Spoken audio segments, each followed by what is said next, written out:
Assalamualaikum warahmatullahi wabarakatuh. Apa kabar hari ini? Alhamdulillah, luar biasa. Allahu Akbar. Tetap semangat. Oke ya. Semoga kalian tetap bersemangat pada hari ini dan seterusnya. How are you today? I am fine. I am good. I am strong. I am success. Oke anak-anakku, kelas 7 mungkin kemarin kalian bertanya, apa itu tentang BK? Apa itu BK? Baik, akan saya jelaskan. Jadi untuk materi BK pada minggu ini, pada hari Senin ini, materi BK kaitannya tentang orientasi, bimbingan, dan konseling yang ada di SMP Takmiria. Tolong perhatikan yang ada di layar ini ya.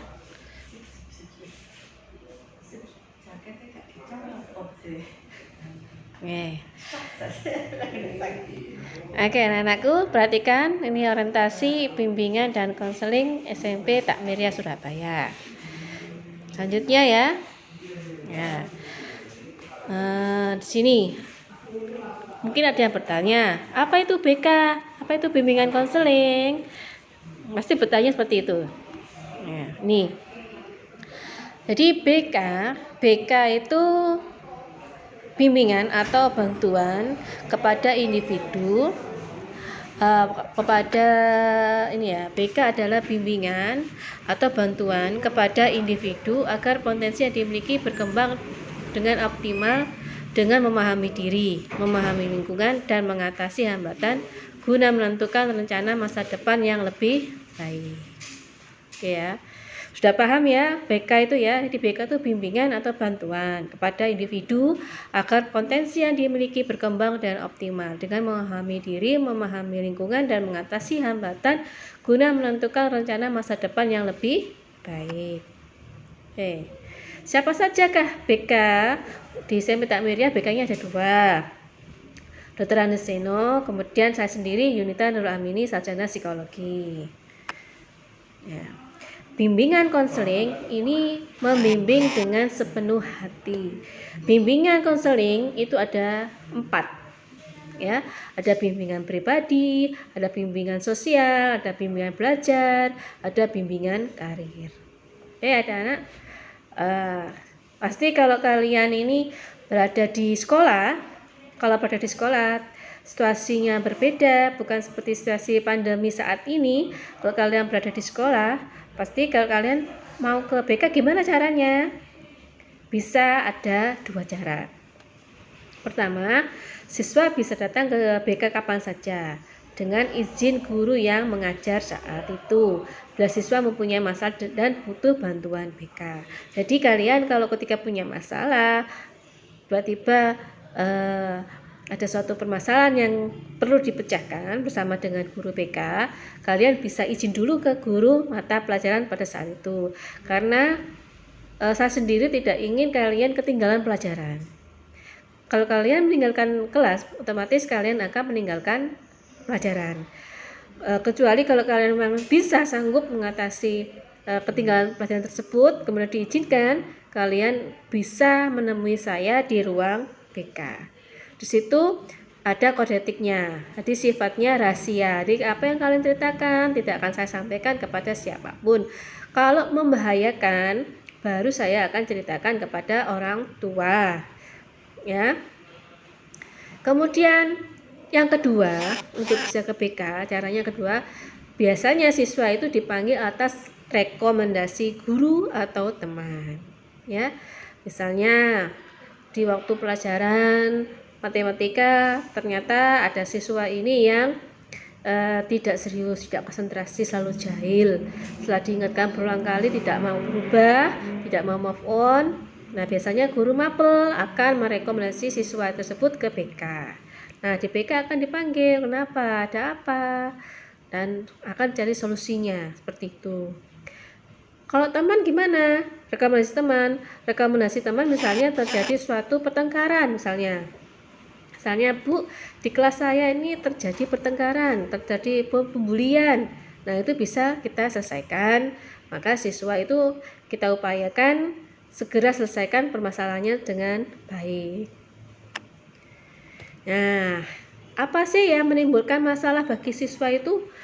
Yang menimbulkan masalah bagi siswa itu pertama, satu, tidak memiliki pendirian yang teguh.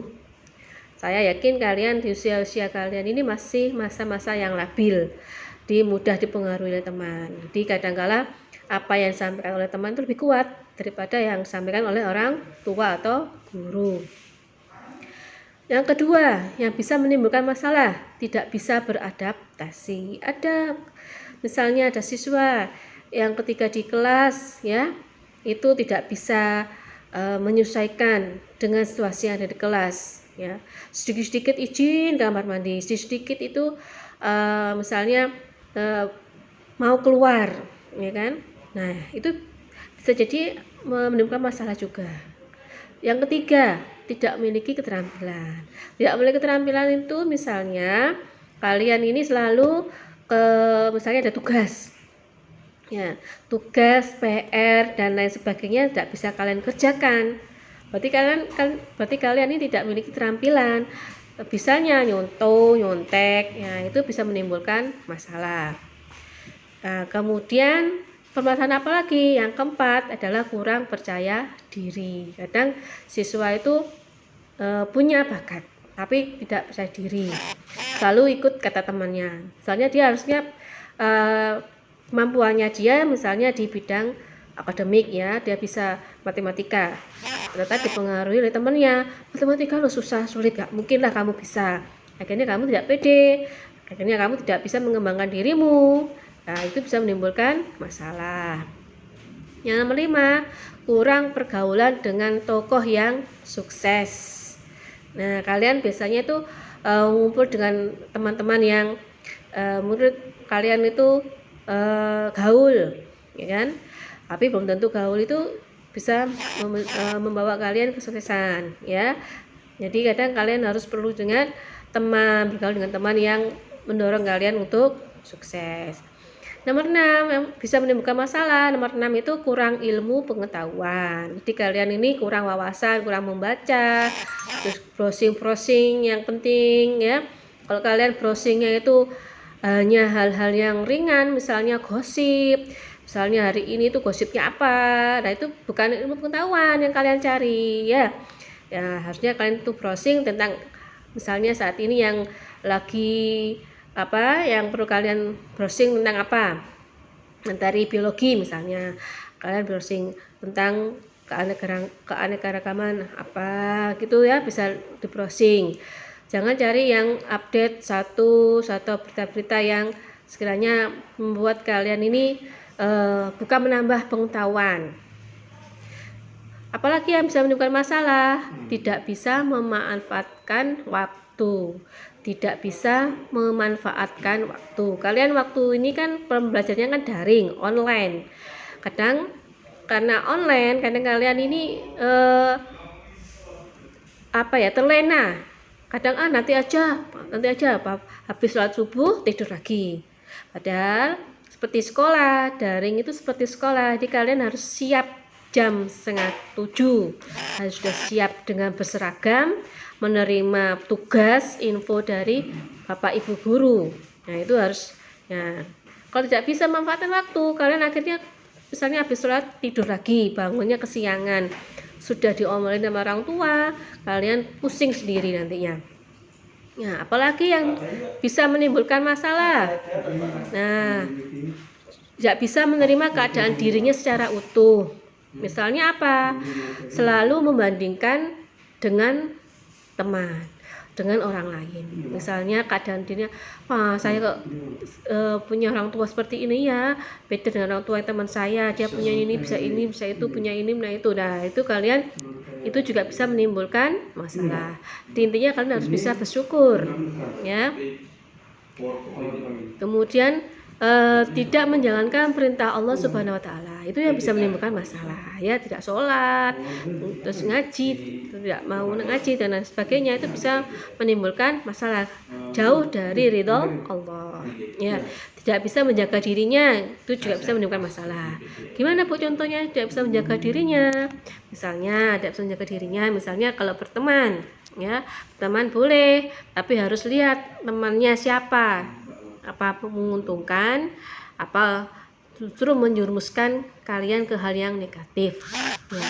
Kalau kamu tidak bisa menjaga dirimu, kalian pokoknya berteman terus kemudian ada ajakan yang negatif mengikuti ya, berarti juga itu membahayakan dirimu, tidak bisa menjaga diri kalian sendiri. Kemudian suka hidup yang bebas, nah istilah gaul sekarang los gak rewel ya, itu suka hidup yang bebas, itu bisa menimbulkan masalah ya. Kemudian tidak mau tahu terhadap hak dan kewajibannya, itu bisa menimbulkan masalah. Jadi kalian sebagai siswa, sebagai anak harus tahu hak dan kewajibannya. Misalnya kalian sebagai anak haknya apa ya, terus kewajibannya apa ya. Hak bagi anak, kalian mendapatkan perlindungan orang tua, mendapatkan pelajaran tentang agama, tentang rumah, tentang baju dan perlengkapan yang lainnya, itu hak kalian. Kewajiban kalian sebagai anak apa? Turut patuh pada kedua orang tua. Dengan sekolah, haknya apa? Dengan sekolah kalian mendapatkan ilmu, itu hak kalian. Kewajibannya apa? Taat pada guru, seperti itu ya. Kalau kalian tidak taat ya, tidak mau tahu terhadap hak dan kewajiban, maka bisa menimbulkan masalah. Supaya tidak menimbulkan masalah, kalian harus bisa mengenali diri kalian sendiri ya. Misalnya satu, saat merasa tidak tahu mesti berbuat apa ya, kenali dirimu saat merasa tidak tahu mesti berbuat apa ya. Kemudian saat merasa putus asa, apa yang menyebabkan kamu putus asa, itu harus kamu kenali dirimu. Kemudian ketika tidak bisa tidur ya, tidak bisa tidur juga kamu harus ketahui kenapa nggak bisa tidur. Apakah itu penyakit insomnia ya, apakah memang itu kamu waktu jam tidurmu kamu rubah biasa tidurnya, itu harus kamu kenali dirimu ya. Kemudian tidak bisa konsentrasi. Nah, kenapa tidak bisa konsentrasi? Mungkin waktu waktu kamu di lingkungan rumahmu ya, situasinya rame, di tengah mungkin berada di tempat yang rame, tidak ada meja belajar ya. Kemudian apa solusinya gimana ya? Kalian harus mengenali dirimu supaya bisa konsentrasi. Kamu cari tempat yang nyaman, bukan tempat warung kopi loh ya, nyamannya yang intinya nyaman. Misalnya kamu tempat yang bersih, tidak ada gangguan ya, mejanya itu bersih, tidak gangguan. Kalau mejanya banyak gangguan, misalnya di meja belajarmu itu ada HP, kemudian ada lagi walaupun HP digunakan untuk belajar ya, tapi kalau gunakan untuk game bisa itu mengganggu konsentrasi. Terus apa lagi yang harus kamu kenali dirimu saat apa? Saat kehilangan minat atau kurang bersemangat. Ya, kenapa kekurangan hilang minatnya atau kurang bersemangat? Nah, kalian harus kenali diri juga kenapa ya, apakah karena kamu sakit atau karena kamu punya masalah, itu harus kamu segera kenal dirimu. Kemudian merasa ingin marah tanpa sebab. Nah, tiba-tiba kan ada ya yang ingin marah, ingin mukul tanpa sebab, ya itu juga harus kamu kenali kenapa. Nah, jangan sampai kamu karena tidak mau tahu kamu pokoknya marah, ya itu juga tidak boleh, itu karena bisa menimbulkan masalah. Nah, oke ya. Siswa dikatakan bermasalah bila satu, tidak bisa menyesuaikan dirinya. Nah, misalnya apa contohnya?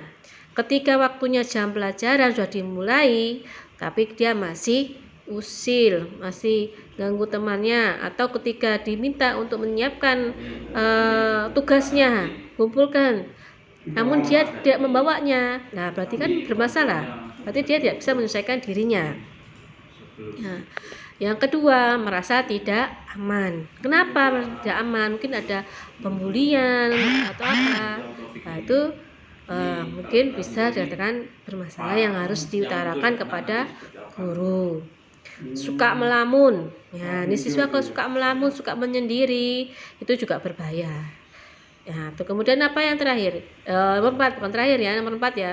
Siswa bermasalah bila sifatnya kekanak-kanakan. Misalnya kekanak-kanakan itu ya, misalnya kalian itu masih olok-olokan nama orang tua. Sedikit-sedikit nama orang tua diikutkan. Padahal orang tua itu tidak ikut sekolah. Mereka itu kan kerja. Namun kalian selalu mengkaitkan dengan nama orang tua. Akhirnya kalian jadi berantem. Nah, itu bisa bermasalah. Kemudian suka mengabaikan tugas. Nah, ini bisa dikatakan bermasalah bila suka mengabaikan tugas. Tidak kerasan. Nah, bisa jadi seperti itu. Siswa bermasalah tidak kerasan. Kemudian suka melanggar aturan. Suka melanggar aturan misalnya itu bolos, kemudian datang terlambat dengan sengaja padahal sudah diantarkan orang tua, apa tidak segera masuk. Nah, itu bisa dikatakan siswa yang bermasalah. Kemudian suka mengganggu, cenderung merusak, berkelahi, egois, suka bohong, suka memerintah, suka menyakiti, pendendam, suka melecehkan, suka menyendiri, putus asa, takut berbuat, dan masa bodoh. Itu beberapa yang bisa dikatakan siswa bermasalah. Oke ya.